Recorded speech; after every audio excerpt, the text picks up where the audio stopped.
This is Taiwan, a country that is well known for its friendly people and delectable street food. But did you know that most people fear that one day we'll all wake up to discover that China has invaded Taiwan? Is that even possible? Is China planning an invasion on Taiwan? If war were just a game of numbers, China's invasion of Taiwan would not take more than 3 hours. Taiwan's population is almost undoubtedly equal to China's army. In this video, we'll look at the 5 reasons why China will not invade Taiwan. Watch to the end of this video to find out. The first reason China will not invade Taiwan is that an invasion of Taiwan would necessitate the most extensive logistical exercise in military history. It is estimated that Taiwan has about 88,000 active duty personnel. This may not appear to be much compared to China's over 2.3 million soldiers. If only numbers win wars, China's army would probably be dusting the stains off their uniforms 1 hour after the invasion. However, the number of active duty personnel understates the human resources available to Taiwan for defense. Taiwan has always had a robust reservist program, having recognized the potential danger of forcible encounters with mainland China throughout its history. Taiwan has been blessed by nature in numerous ways. There aren't many good land spots for an invading force on Taiwan's main island. The eastern coast of Taiwan is mountainous and rocky, making an invasion force's landing impossible. The territory is also bounded by the Pacific Ocean, which the Taiwanese Navy has been trained to know like the back of their hands. If China were to attack Taiwan using map data, it could launch a direct assault on Taipei, located near Taiwan's northern coast. However, as Taiwan's capital, Taipei will be heavily fortified on land and in the air. This will pose strong resistance to any invading force, despite Taiwan's map having a massive defense gap on the southwest coast. Furthermore, this region is blessed with water bodies. Although the southwestern beaches are narrow and could potentially have some sensible landing spots for an invading force, getting there requires passing within Penghu's range. The Taiwanese know Penghu's importance and have made adequate military preparations to defend its land. Penghu is teeming with defenses. On the Penghu Island chain, approximately 60,000 troops are permanently stationed. They are armed with advanced war tanks and artillery. To further secure that region, the Taiwan government has approved that missile destroyers should regularly patrol Penghu's waters. In addition, Taiwan's Air Force conducts staging maneuvers on Penghu regularly. In short, Penghu is designed to cause problems and delay any Chinese forces attempting to invade the main island. The second reason China might have to rethink the thoughts of invading Taiwan is that the United States will not dally with Taiwan as it did with Ukraine. As it is now, the US is known to be the current world power, and if statistics are accurate, it has the most advanced armed forces on the earth. So hearing that Taiwan has partnered with the US for its security should be a rethinking factor for China. President Joe Biden spoke in Tokyo during his visit to Japan, saying that the US's responsibility to defend the self-ruled island, which China deems a renegade province, was even stronger after Russia invaded Ukraine. That's the commitment we made, Biden said after telling Japanese Prime Minister Fumio Kishida that Washington supported Japan's permanent membership in a reformed United Nations Security Council.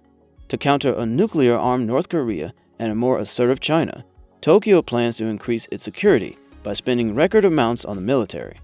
The Taiwan Relations Act, passed by the U.S. Congress, requires the U.S. to provide Taiwan with the means to defend itself, among other things, adding to Taiwan's strength and reducing the fear factor that China might one day pounce on them, as we recently saw in Ukraine.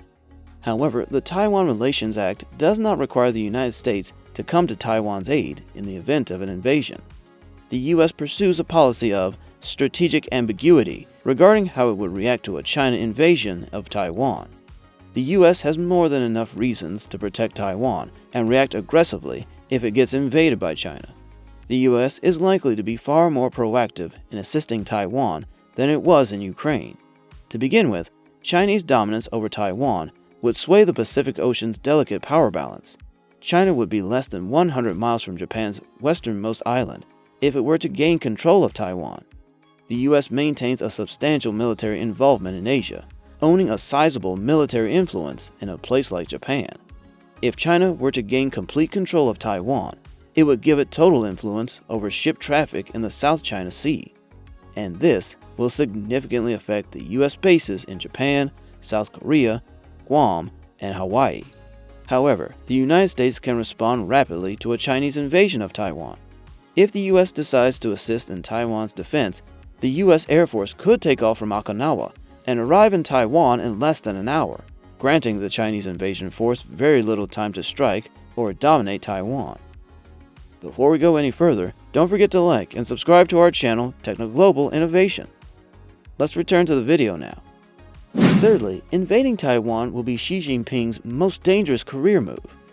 We've already identified how difficult launching a successful invasion of Taiwan would be. Because there are so many moving parts, a Chinese invasion of Taiwan could go horribly wrong.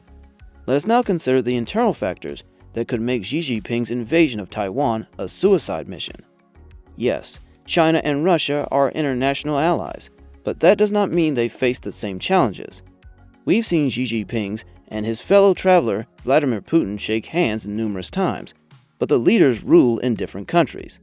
On the other hand, China has clarified that its friendship with Russia has no boundaries. It's also worth noting that Xi Jinping is not Vladimir Putin, and they rule different countries with different organizational policies. Vladimir Putin rules Russia with near total authority. In a viral video that says it all, Putin openly tries to intimidate his intelligence chief, Sergei Narishkin. On the other hand, Xi Jinping is the General Secretary of the Chinese Communist Party, making him a key decision-maker within the Politburo Standing Committee. The Standing Committee is an entire group of 7 individuals within the larger Politburo, and their decisions are legally binding in China. With personal ties to over half of the Politburo members, Xi Jinping is perhaps the most influential General Secretary since Mao Zedong. Nonetheless, his hold on Politburo is not definitive. Collective decision-making is practiced by the Politburo and the Standing Committee, which means there are many secret deals and agreements between groups before a decision is taken on behalf of the entire Politburo. The current position of Xi Jinping as party core poses a significant challenge in how he makes decisions. Xi Jinping may obscure the organic opportunities for promoting aspirational, lower-tier figureheads within the Communist Party by potentially assuming the role of General Secretary for life. Some of these ambitious individuals will see a potentially sabotaged invasion of Taiwan as a chance to depose Xi Jinping. Consequently, despite his current power, going all in to retake Taiwan could spell the end of Xi Jinping's political career, especially if the invasion does not succeed. The fourth reason China cannot move on Taiwan is that China wishes to exert influence in the world, and taking Taiwan by force would be a distraction and a shot in the leg. China makes grand claims about reintegrating Taiwan within its borders. However, even a fruitful takeover and integration of Taiwan into the People's Republic of China pales compared to China's audacious goal of dethroning the United States as the world's premier power. Moreover, China has remained committed to the Visionary Belt and Road Initiative, a massive infrastructure project in which China invests tens of billions of dollars per year to build links between China and the rest of Europe, Asia, and Africa. This is the most aspirational infrastructure plan in the world. This is also Xi Jinping's vision, which he articulated back in 2013. According to this broad vision, China will serve as the hub of an extensive trade network spanning a large percentage of the globe. In simple terms, China will be the Middle Kingdom, the epicenter of civilization. However, to realize this vision, China must invest, construct, and gain the support of all countries. This necessitates a deft diplomatic touch, especially given that some countries are already accusing the BRI of being a cynical ploy to use debt trap diplomacy, forcing recipient countries to take out loans from Chinese banks to build Chinese facilities and then later seize the assets when the country defaults due to the massive burden of repaying this debt. The Russian invasion of Ukraine serves as a cautionary note for China. The sanctions are clearly hurting the Russian economy. According to newspaper reports, Russia is experiencing its worst recession since the 1990s. The ban on SWIFT effectively isolated Russian banks from the rest of the world. MasterCard, Visa, and American Express have ceased all operations in Russia, which means that Russian cards will no longer be accepted anywhere in the world. These measures, if put in place, responding to a Chinese invasion of Taiwan, would be a total disaster for China. which is far more incorporated into the global economy than Russia. Furthermore, being cut off from the rest of the world means the end of the Belt and Road Initiative and China's ambitions to be the dominant player in the global economy. The fifth reason why China will not invade Taiwan is the COVID-19 impact on the Chinese military. This may not be as important as the previously stated conditions. However, the impact of COVID-19 on China cannot be underestimated. It has messed with people's emotions all over the world, particularly in China. China declaring war today will have ramifications for many of its efforts to raise its soldiers to the desired level. Can Xi Jinping pull it off? Regardless of what China tells you, many people in the country are still dying due to COVID-19 outbreaks. Even though the media don't make noise on the COVID-19 situation, the travel restriction by the Chinese government is enough indication that there is some untold news, and the Chinese government is unwilling to let it out. Furthermore, the economy is declining, and people are not particularly prosperous, so Xi simply cannot go into nationalistic overdrive and plunge his country into a meaningless war. A successful invasion of Taiwan would necessitate unprecedented military and logistical planning. Taiwan's invasion would have to be carried out with surgical precision and without deviations from the plan. Any delay would give the U.S. time to shift its forces to Taiwan's defense, making the invasion virtually impossible to carry out. Every country in the region would be scared to death if Taiwan was invaded.